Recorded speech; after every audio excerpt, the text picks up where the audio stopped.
Assalamualaikum warahmatullahi wabarakatuh. Perkenalkan, nama saya Fitri Nita, saya dari kelas IC 20. Di sini saya akan menjelaskan ayat dan hadis tentang pasar.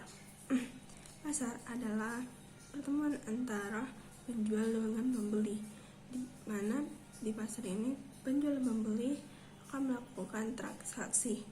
Pasar itu terbagi menjadi 3 jenis. Yang pertama ada jual beli, yang kedua ada pasar barang produksi, yang mana pasar yang memperjualbelikan faktor-faktor produksi. Dalam pasar ini diperjualbelikan adalah sumber daya produksi.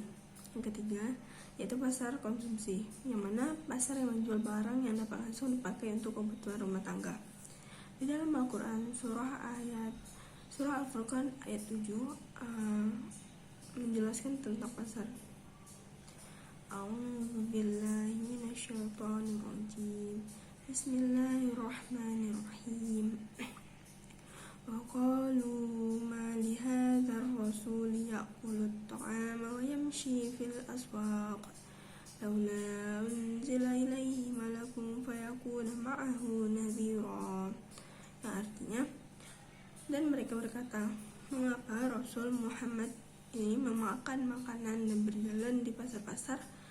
Mengapa malaikat tidak diturunkan kepadanya agar malaikat itu memberikan peringatan bersama dia? Maha benar Allah dengan segala firman-Nya. Di surah Al-Furqan ayat 7 ini menceritakan Rasul yang sedang berjalan di pasar untuk jual beli. Karena perkara ini masyarakat berpikir tidak layak bagi seorang Rasul berjalan di pasar untuk melakukan jual beli. Yang mereka kira jika seandainya Rasul itu datangnya dari Allah, maka malaikat yang Allah utus tidak membutuhkan makan dan tidak berjalan di pasar. Ada hadis tentang pasar. Ini an Abi Hurairah anna Rasulullah sallallahu alaihi wasallam qala ahabbu biladi ilallah masajiduha wa ba'dul biladi ilallahi aswaquha. Dalam hadis ini mengatakan bahwa tempat yang paling disukai Allah adalah masjid, dan tempat yang paling dibenci Allah adalah pasar. Allah mencintai masjid karena masjid adalah rumah ketaatan dan asasnya adalah ketakwaan. Maksudnya dibina dengan ketaatan, sedangkan Allah membenci pasar karena pada dasarnya pasar adalah tempat kecurangan. Dalamnya menjadi penipuan, riba, sumpah palsu, menyalahi janji, dan berpaling daripada Allah. Maka dari itu masjid adalah tempat turun rahmat, dengan pasar kebalikannya. Hadis riwayat Muslim.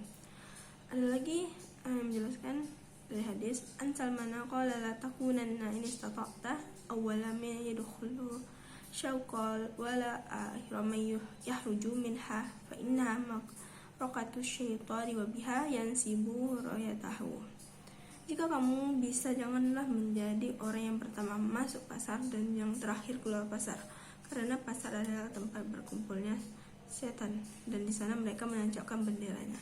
Hadis riwayat Muslim.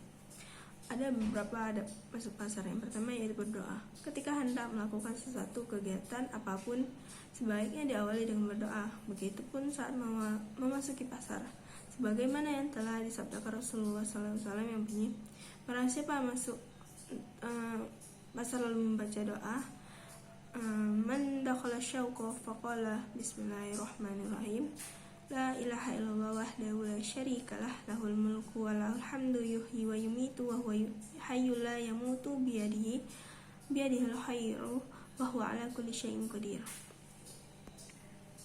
Yang artinya dengan menyebut nama Allah, yang ya Allah, aku memohon kepadamu kebaikan dari pasar ini dan kebaikan apa yang ada di dalamnya, dan aku berlindung darimu dari keburukan dan apa yang ada di dalamnya. Ya Allah, semoga aku berlindung kepadamu dari sumpah palsu dan hasil yang merugikan. Lalu selanjutnya itu banyak berzikir ketika hendak masuk pasar. Adab masuk pasar yang kedua adalah harus memperbanyak zikir. Mengapa demikian? Sebab pada hakikatnya berzikir merupakan salah satu cara untuk meminta perlindungan dari segala godaan syaitan. Sebagaimana kita tahu, pasar menjadi pusat kebutuhan dunia begitu menggiurkan, sehingga bukan tidak mungkin dapat melelahkan umat muslim. Terlebih tak sedikit muslim kerap memasuki tempat perbelanjaan. Maka jika ingin dijauhkan dari kelalaian dan dosa-dosa. Semestinya kita rutin berzikir saat hendak memasuki pasar, walaupun ketika kita berada di dalamnya. Yang ketiga, tidak menyaringkan suara atau berteriak. Meskipun di dalam pasar terkadang sangat bising, namun kita tidak boleh menyaringkan suara atau bahkan berteriak. Di antara sifat kepribadian Rasulullah SAW adalah bahwasanya beliau bukanlah seorang yang keras kepala atau keras hati, dan bukan pula orang yang suka berteriak-teriak di pasar, dan juga bukan orang yang membalas keburukan dengan keburukan, akan tetapi ia memaafkan dan mengampuni. Hadis riwayat Al-Bukhari. Yang keempat itu menjaga kebersihan pasar. Yang kelima yaitu tidak masuk pasar kecuali untuk kebutuhan. Selanjutnya, ketika ke pasar hendaknya kita membeli barang dan bahan yang memang diperlukan saja, sehingga kita terhindar dari segala macam dosa dan kezaliman. Yang keenam yaitu bersikap ramah dan memberikan kemudahan di dalam proses jual beli. Sebagai pembeli maupun penjual, seharusnya kita bisa bersikap ramah. Rasulullah SAW bersabda, Allah akan membalas kasih kepada seorang hamba yang ramah apabila menjual, ramah apabila membeli, dan ramah apabila memberikan keputusan. Hadis riwayat Al-Bukhari.